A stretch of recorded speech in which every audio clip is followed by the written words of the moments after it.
There's no feeling more intense than starting over. If you deleted your homework the day before it was due, as I have, or if you left your wallet at home and you have to go back after spending an hour in the commute. If you won some money at the casino and then put all your winnings on red but it came up black. If you got your best shirt dry cleaned before a wedding and then immediately dropped food on it. If you won an argument with a friend and then later discovered that they just returned to their original view. Starting over is harder than starting up. If you're not ready for that, like if you've already had a bad day, then what you're about to go through might be too much. Feel free to go away and come back. I'll be here. Alright, thanks for coming with me on this trip. I'll understand if you have to take a break at any point. Just find a safe place to stop and quit the game. And don't worry, I'll save your progress, always, even your mistakes. This game is a homage to a free game that came out in 2002, titled Sexy Hiking. The author of that game was Jazuo, a mysterious Czech designer who was known at the time as the father of B games. And B games are rough assemblages of found objects. Designers slap them together very quickly and freely, and they're often too rough and unfriendly to gain much of a following. They're built more for the joy of building them than as polished products.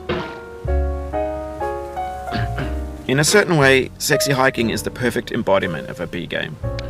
It's built almost entirely out of found and recycled parts, and it's one of the most unusual and unfriendly games of its time. In it, your task is simply to drag yourself up a mountain with a hammer.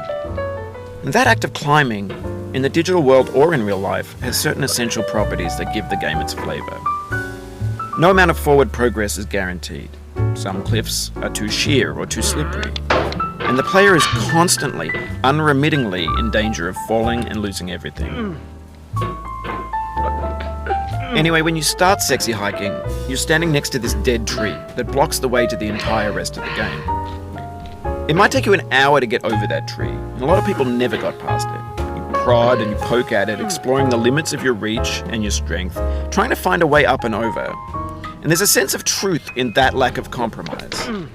Most obstacles in video game worlds are fake. You can be completely confident in your ability to get through them once you have the correct method or the correct equipment or just by spending enough time. In that sense, every pixelated obstacle in Sexy Hiking is real. The obstacles in Sexy Hiking are unyielding, and that makes the game uniquely frustrating. But I'm not sure Jazuo intended to make a frustrating game. The frustration is just essential to the act of climbing, and it's authentic to the process of building a game about climbing. A funny thing happened to me as I was building this mountain. I'd have an idea for a new obstacle, and I'd build it, test it, and it would usually turn out to be unreasonably hard. But I couldn't bring myself to make it easier. It already felt like my inability to get past the new obstacle was my fault as a player rather than as a builder. Imaginary mountains build themselves from our efforts to climb them, and it's our repeated attempts to reach the summit that turns those mountains into something real. When you're building a video game world, you're building with ideas, and that can be like working with quickset cement.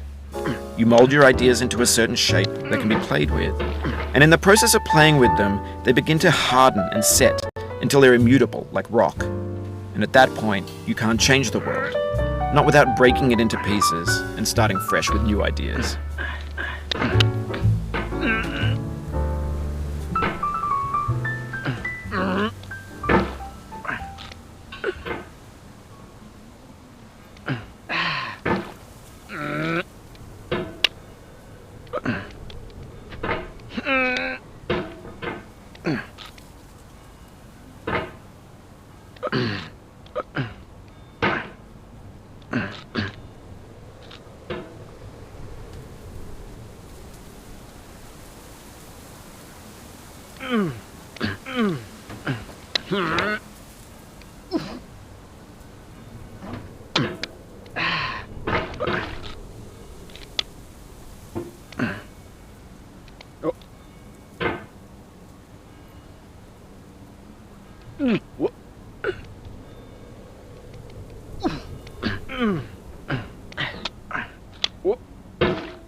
For years now, people have been predicting that games would soon be made out of prefabricated objects, bought in a store and assembled into a world. And for the most part, that hasn't happened, because the objects in the stores are trash. I don't mean they look bad or that they're badly made, although a lot of them are. I mean they're trash in the way that food becomes trash as soon as you put it in the sink. Things are made to be consumed and used in a certain context, and once the moment is gone, they transform into garbage. In the context of technology, those moments pass by in seconds. Over time, we've poured more and more refuse into this vast digital landfill that we call the internet. It now vastly outnumbers and outweighs the things that are fresh and untainted and unused. When everything around us is cultural trash, trash becomes the new medium, the lingua franca of the digital age. And you can build culture out of trash, but only trash culture. B games, B movies, B music, B philosophy. Maybe this is what digital culture is. A monstrous mountain of trash, the ash heap of creativity's fountain. A landfill with everything we ever thought of in it. Grand, infinite, and unsorted.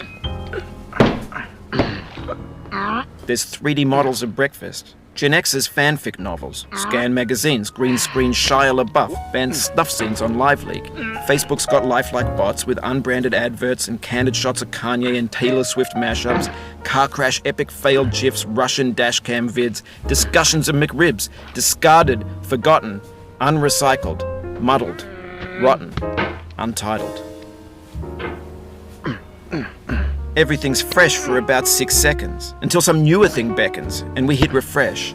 And there's years of persevering, disappearing into the pile, out of style, out of sight.